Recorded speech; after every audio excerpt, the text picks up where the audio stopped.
పిత పుత్ర పవిత్ర ఆత్మ నామమున ఆమేన్.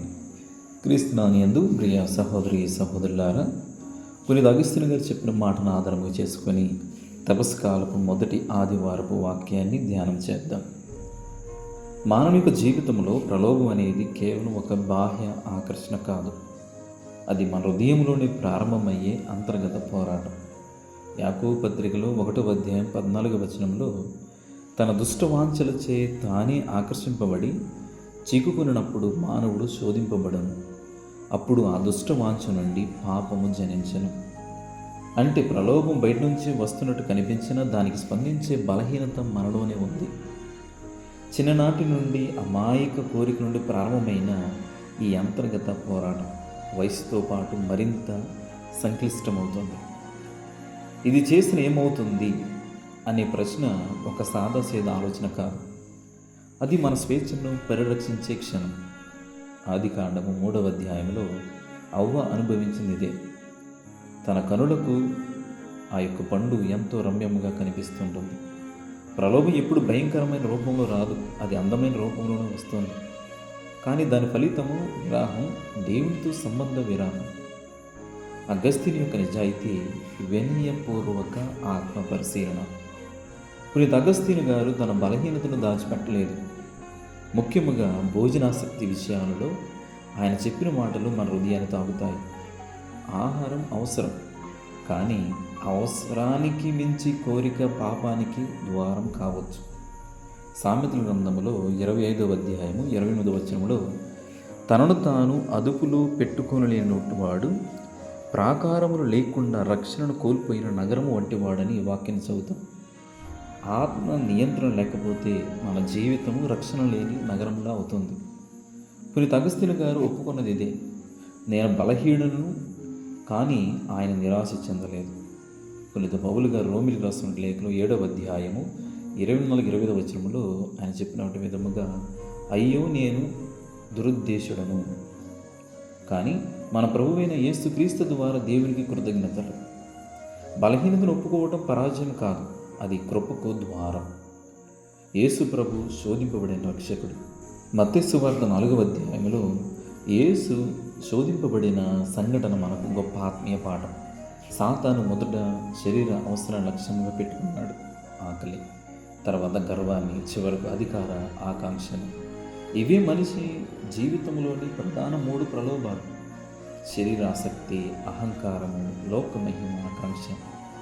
మనము ఏ విషయాలను మనము యోహాను గారు రాసినటువంటి మొదటి లేఖలో 2వ అధ్యాయం 16వ వచనంలో కూడా చదువుతాం. కానీ యేసు ప్రతిసారి వాక్యంతోనే సమాధానం ఇచ్చారు. ఆయన శక్తి అద్భుతాలలో కాదు, విధేయతలో ఉంది. పునీత పౌలు గారు ఫిలిప్పీయులకు రాసిన లేఖ 2వ అధ్యాయం 8వ వచనంలో, ఆయన మరణము వరకు విధేయుడై ఉండెను. ప్రలోభాన్ని జయించే మార్గం శక్తి ప్రదర్శన కాదు, దేవుని చిత్తానికి విధేయత.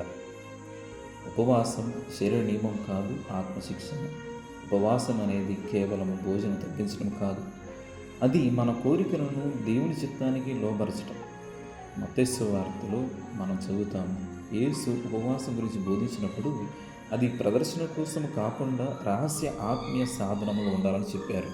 ఉపవాసం మనకు 3 వరాలను ఇస్తుంది: స్పష్టత, దేవుని స్వరం వినగలిగే హృదయం, శక్తి, ప్రలోభాలను ఎదిరించే అంతర్గత బలం, వినయం, మన బలహీనతను గుర్తించడం.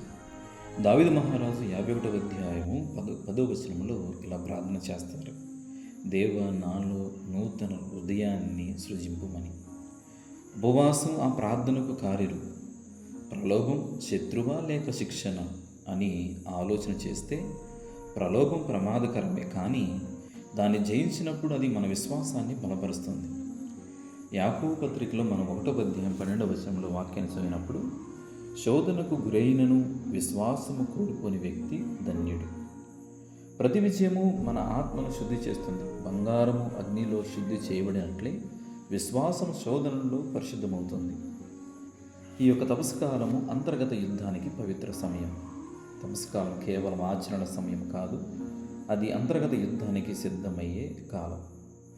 మనం చిన్న త్యాగాలను ఎంచుకుంటాం, కానీ వాటి వెనక ఉద్దేశం గొప్పది: ఆత్మ పరిశుద్ధత.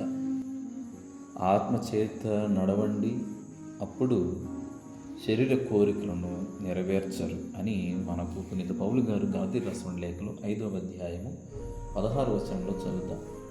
ప్రలోభం మనకు శాశ్వతముగా ఉండవచ్చు, కానీ కృప మరింత శక్తివంతమైనది.